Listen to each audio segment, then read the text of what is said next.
Olha, eu acho que fazem uns 2 ou 3 anos que eu não compro nenhum livro, porque nesses últimos anos, toda vez que tinha, sei lá, uma data comemorativa, sei lá, meu aniversário, ou final de ano, amigo secreto e tal, e as pessoas queriam dar algum presente, não que eu exigia, eu só mandava minha lista da Amazon porque eu já não, sei lá, não sabia o que pedir.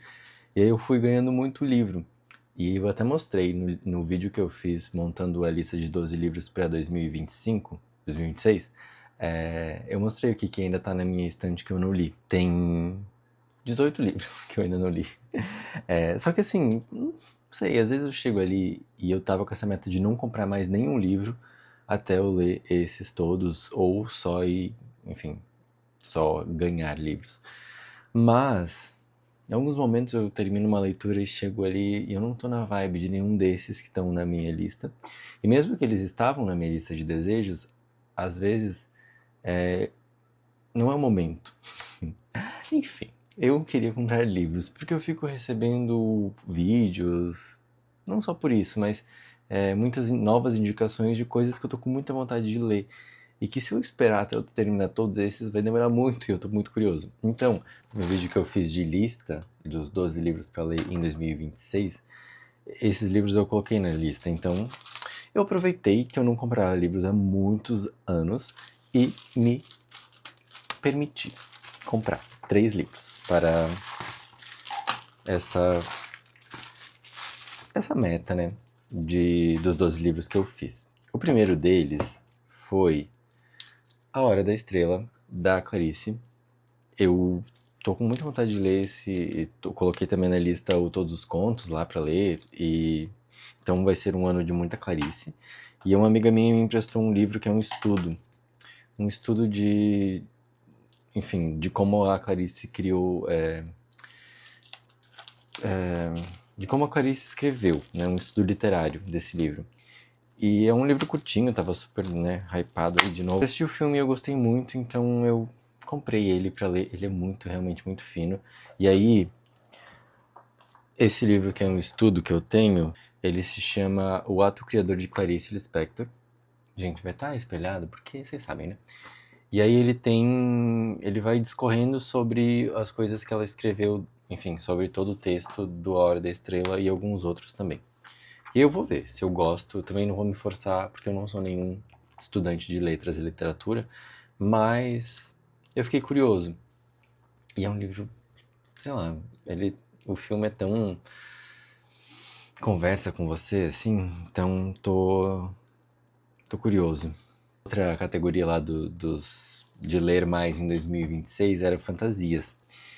E uma série aí, uma saga que eu gosto muito, muito, muito, lançou um novo livro e vai lançar um novo filme, que é Amanhecer na Colheita, que já saiu ano passado e eu ainda não tinha lido. E, nossa, ele é menor do que eu esperava, tá? Achei que ele ia ser maior. Aquele último do Snow, esqueci, é um título muito grande. Pássaros e Serpentes, era bem grandão, né? Mas, vamos ver, né? Porque a Suzanne Collins, ela tem essa coisa de descrever pra caramba. Ela descreve, descreve, descreve. E aí, no último, The Song of the Snakes and Birds and blá, blá, blá, blá, é, ela descreveu tanto. E ela foi escrevendo tanto que chegou no final, onde era o ápice. E ela, tipo, parece que ela cansou. E aí ela só... Ah, aconteceu isso, isso, isso. Eu fiquei, tipo, decepcionado com o final. Mas. Ai, que cheiro bom. E eu acho que esse não vai ser o último livro que ela vai lançar no universo, tá? De. No universo de Jogos Vorazes. Eu acho que ainda vem outros jogos ou outras questões. Ela disse que quando ela lançou a trilogia principal, ela falou que não iria lançar, né? Só se o mundo estivesse precisando. O mundo está precisando, né? Como uma resposta sobre os acontecimentos políticos, né, do mundo. Enfim, tô pensando se eu já pego ele depois desse que eu tô pra terminar. Que eu ainda não terminei. Então, tenho muito trabalho pra fazer, gente. Queria que meu trabalho fosse só gravar vídeos sobre livros. E aí eu ia ter mais tempo pra ler. Mas eu preciso trabalhar num trabalho de verdade. E aí, outro livro que muita gente falou, que parece que é muito bom. E aí eu já tava ficando assim com com fomo de não ter lido ainda, é A Cabeça do Santo, da Socorro Acioli. Nossa. Que... Foco. Eu não posso aparecer no quadro, senão desfoca. Mas que textura boa da capa. E esse aqui, eu achei que ele era menor, tá? Não sei porquê. Que qualidade boa desse livro, hein? Nossa. Gostoso. Enfim, tô bastante animado para essas próximas leituras. O que vocês acham que eu devo pegar logo depois? Eu acho que eu não vou pegar A Hora da Estrela porque eu quero terminar o livro do Todos os Contos, que é o primeiro livro, Primeiras Histórias. Primeiras Histórias eu já li 2 ou 3 contos. Então acho que eu vou terminar de Clarice esse mês, eu vou ler esse. E talvez no mês que vem eu vou pra Hora da Estrela. Quero ler muita coisa. Muita coisa. Só queria ler. Esse livro é muito lindo, né? Eu adoro amarelo. Amarelo e preto. É uma boa. Dá vontade de já começar a ler. Mas eu preciso trabalhar. Vocês me permitem fazer um desabafo? Eu não aguento mais coisas de inteligência artificial. Não aguento mais receber coisas. Tenho recebido mensagens de pessoas, assim, em conversas. As pessoas estão usando a inteligência artificial para conversar com outras pessoas. E como eu trabalho com marketing, eu já começo a reconhecer quais são os textos escritos pelo chat GPT ou outras inteligências, porque eles são sempre os mesmos, a mesma estrutura e é básico. E isso é desgastante. Eu já percebo até na TV, principalmente na TV local aqui no meu estado, as propagandas. Tipo assim, o texto é puro chat GPT. É sempre a mesma coisa, mesma estrutura, os mesmos, as mesmas expressões. Isso é desgastante. E aí eu fico tão cansado disso que às vezes a pessoa só menciona alguma coisa numa conversa e eu já fico completamente reativo, porque eu não quero saber, não me mande textos escritos que eu não quero ler. Não sou contra, obviamente uso como uma ferramenta, mas isso que é uma ferramenta, você tem que ter senso crítico, né? Se você vai precisar escrever um texto, você não dá uma frase para essa ferramenta e aí pega o que ele te mandar. Você tem que ler o texto e ter senso crítico e perceber se ele faz sentido ou não e, sei lá, pelo menos modificar alguma coisa. Tem uma coisa que eu tenho feito nos trabalhos da pós, em tempos de inteligência artificial, que eu sou meio... Quando eu tô escrevendo, às vezes eu esqueço uma ou outra letra. Ai, gente, tô batendo na câmera. Esqueço as letras, as coisas ficam meio fora de lugar. E... Enfim, é um problema que eu tenho. E aí eu percebi que a inteligência artificial seria muito boa, na época que eu estava na faculdade, para eu corrigir os meus textos. Só para organizar essa parte mais, enfim, das palavras erradas. Mas agora que eu tô na pós e que a inteligência artificial está disponível para mim, eu decidi não usar e deixar os erros e enviar com erros de digitação para os meus professores, para eles saberem que é uma pessoa escrevendo. Mesmo que às vezes eu vejo o erro lá, eu penso, só uma palavra, eu vou deixar para saber que eu não copiei de uma inteligência artificial. O que isso diz sobre mim? Porra nenhuma. Não enfim. Tem que trabalhar, gente. Vamos lá. Eu falei fantasia, né, pro Amanhecer na Colheita. Eu sei que, teoricamente, é uma ficção científica, uma distopia, na verdade. Uma distopia, não uma fantasia. Mas é que eu tô enquadrando essa questão de ler mais fantasias, entre aspas, em 2026, no sentido de ler mais livros que eram os livros que eu gostava quando eu era menor, quando eu era adolescente. Então, mais fantasia, mais ficção científica, mais distopia que eu amava. Se bem que, atualmente, o mundo tá tão distópico que não tá me dando muita vontade de ler. E, enfim. E olha só, eu já tinha achado lindo o livro. Aí eu descobri o seguinte, ele tem uma jacket. Ih, olha que lindo. Nossa. Eu amei. Amei as compras. Amei o trabalho gráfico desse livro.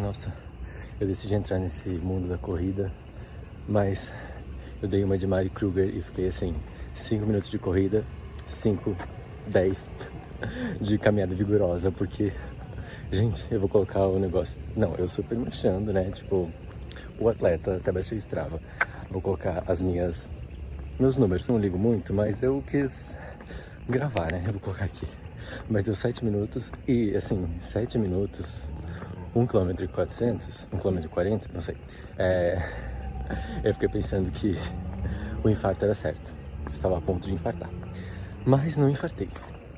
E a gente começa assim, né? Com apenas uma grande jornada, começa com apenas um passo. Nossa senhora, gente, que é isso? E aí eu decidi correr no meu bairro, porque como eu ainda sou iniciante, não queria correr na praia, porque lá as pessoas, elas são performáticas, elas são boas no que elas estão fazendo. E eu, né, o pessoal ia me ver correndo 5 minutos e morrendo, aí decidi correr no meu bairro. Só que meu bairro é residencial, Brasil da vida real, sabe?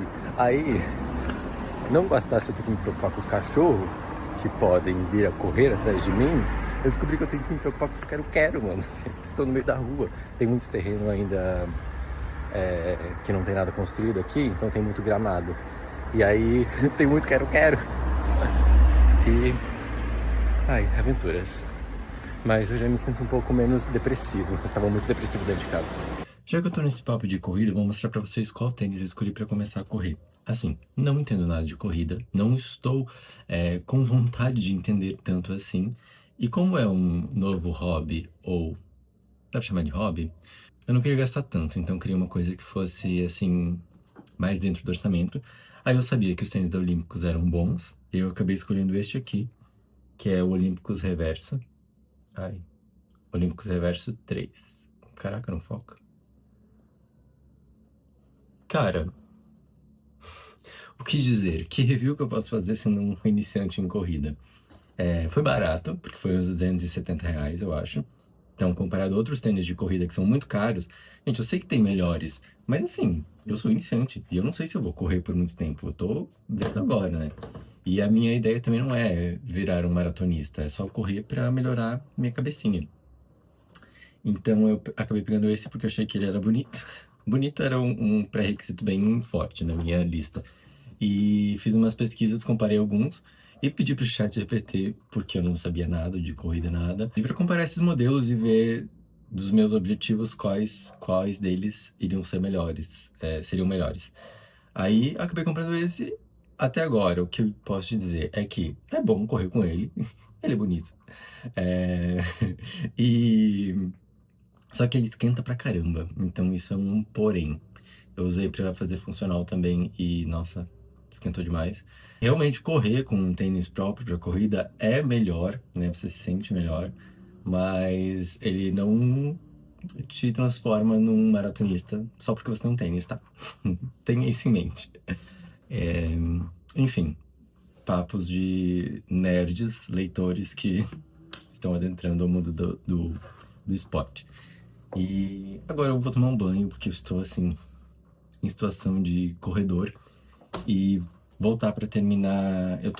Minha primeira leitura, já que já peguei aqui, minha primeira leitura do ano, provavelmente tá espelhado, porque eu me gosto mais espelhado. Tô gravando com a câmera frontal também.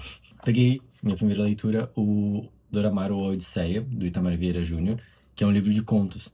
E faltam só 2 contos para eu terminar.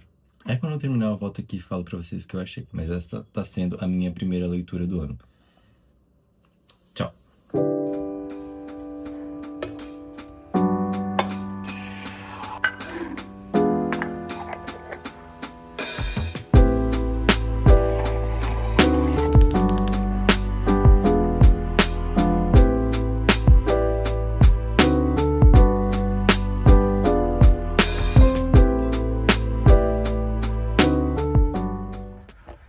hoje no Brasil o filme Hamnet. Eu tava achando super histérica esse raio de luz, assim, no quadro do vídeo, até que eu descobri que é porque a câmera tava suja. Já vi várias coisas no TikTok sobre esse filme e eu fiquei com muita vontade de assistir. Aí, como eu tinha que vir no shopping de qualquer forma, porque eu fiz uma comprinha e precisava retirar, eu pensei em ir pro cinema assistir, sozinho. Eu não sei, eu não acho que a gente ainda tem esse tabu de assistir filme sozinho no cinema, mas eu não sei qual que é o problema das pessoas, porque, sei lá, às vezes um filme é que nem um livro, e os livros a gente lê sozinho, a gente tem que ler sozinho, então alguns filmes têm que ser vistos sozinhos também. E eu sei que esse é um filme, e eu tô um pouco de medo e receio de ir assistir, porque eu sei que é um filme que te coloca de frente com muitas emoções, e emoções muito fortes. Então, eu já tô meio assim, que eu acho que eu vou dar uma choradinha, mas, enfim, vamos lá.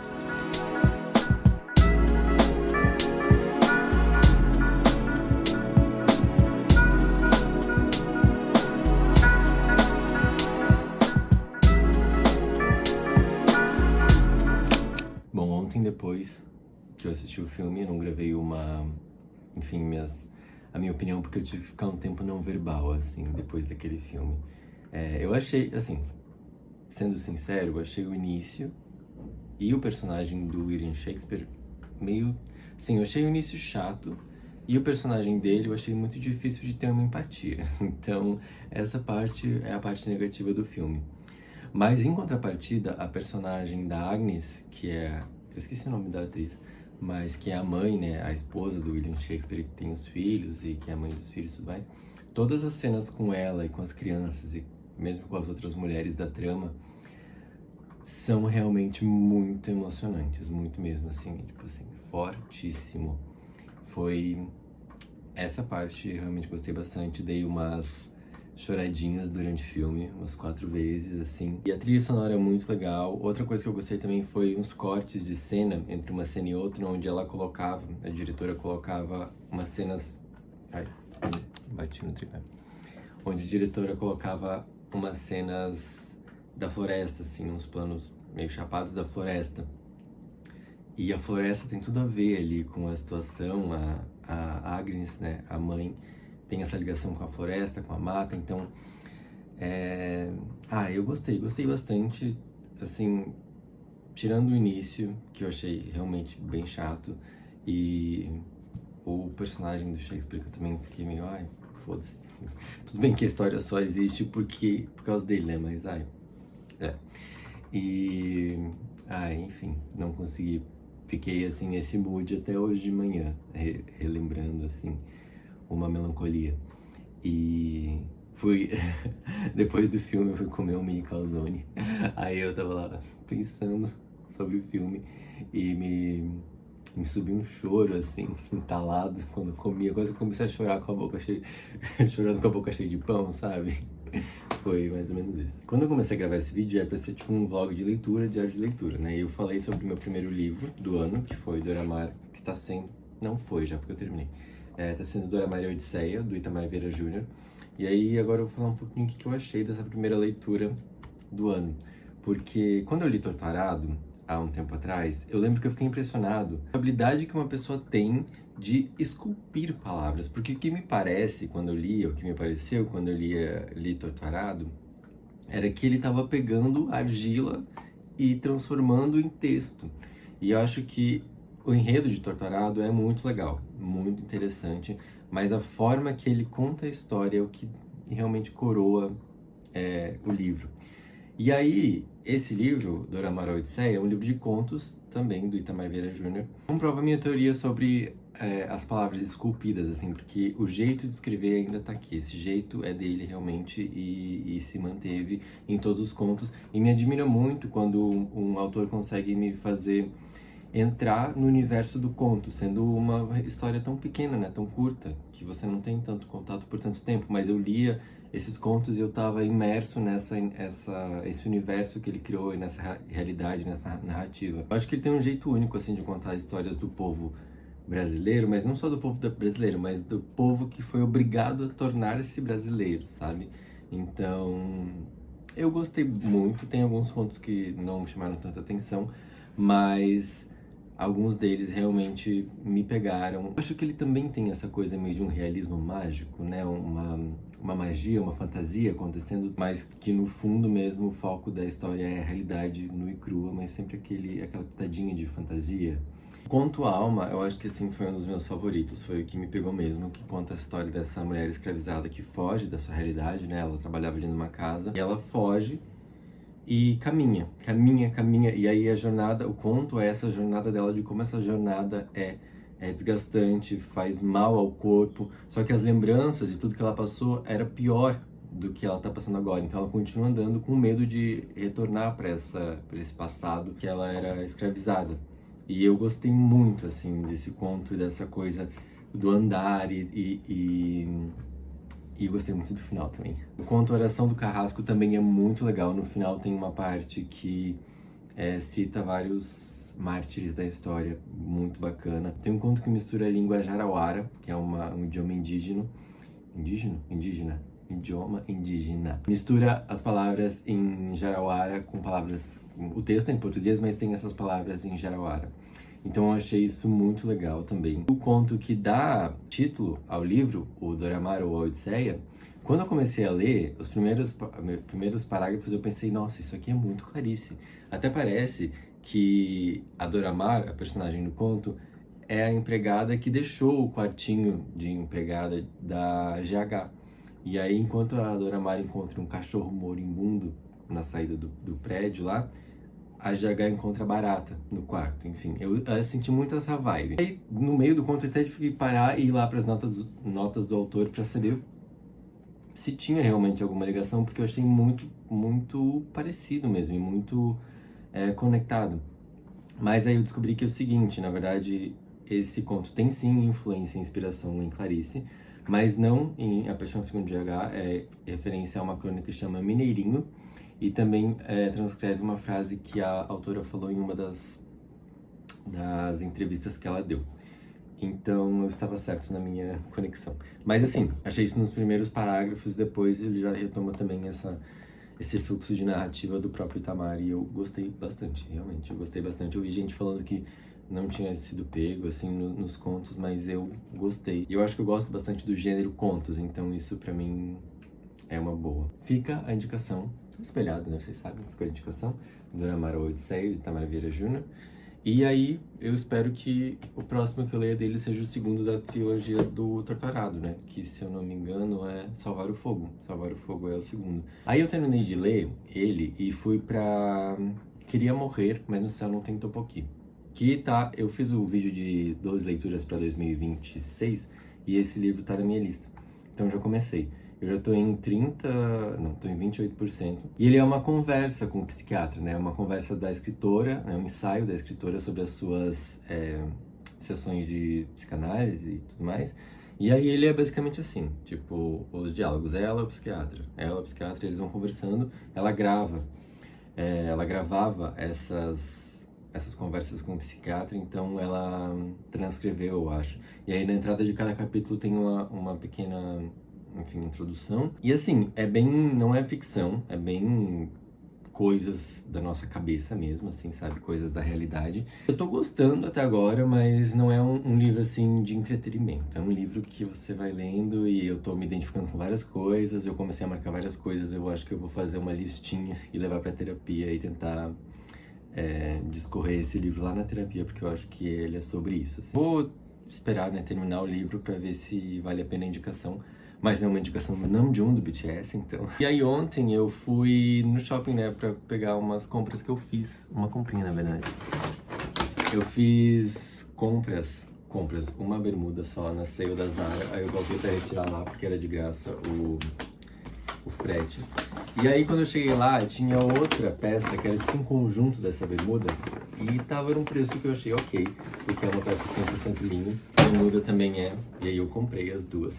Mas é uma camisa. Depois eu tento colocar um take assim que mostre melhor o look, mas ele se complementa e é 100% linho, um linho amassado, eu gostei. A textura de linho às vezes não é tão confortável assim, vamos ver depois que eu lavar. Também espero que ele não encolha. Gostei, assim, tem um corte diferente. A camisa não é tão diferente, mas a bermuda eu achei bem diferente, eu ainda não abri. A Zara fez toda uma embalagem como se fosse, como se não fosse uma loja de fast fashion, né? É o mesmo tecido. E aí ela tem um recorte do bolso aqui, que não é bem um bolso, é só um... Enfim, tem bolso em cima de bolso. E eu espero que sirva, porque eu peguei 38. que é geralmente o que eu uso, né? Mas a modelagem da Zara nunca é, assim, confiável. Vou provar. Olha só, é o linho amassado. Eu gostei. E a bermuda é assim, ela é mais longa e... Enfim, dá pra usar, né, as peças conjuntas ou separadas. Conjuntas eu tô achando que também é uniforme, assim, uniforme de ficção científica. Mas, bom, no modelo tava bom, né? Talvez alguma coisa no pé funcione. E ela tem esse ajuste, sabe? Que dá pra fechar. Enfim, estou feliz com as compras. Achei que foi uma boa compra com um bom tecido. Dá pra ver melhor a bermuda. Mas ela tem um bolso que vai ter aqui atrás. Esse primeiro bolso. E o segundo bolso. Isso é meio ruim, né? Porque quando colocar o telefone aqui vai ficar lá embaixo. Mas, enfim. Mas é isso, acho que eu vou encerrar esse vlog por aqui. Muito obrigado por ter assistido. Curta, comente, compartilhe, ajude esse novo youtuber. Muito obrigado. Tchau, gente.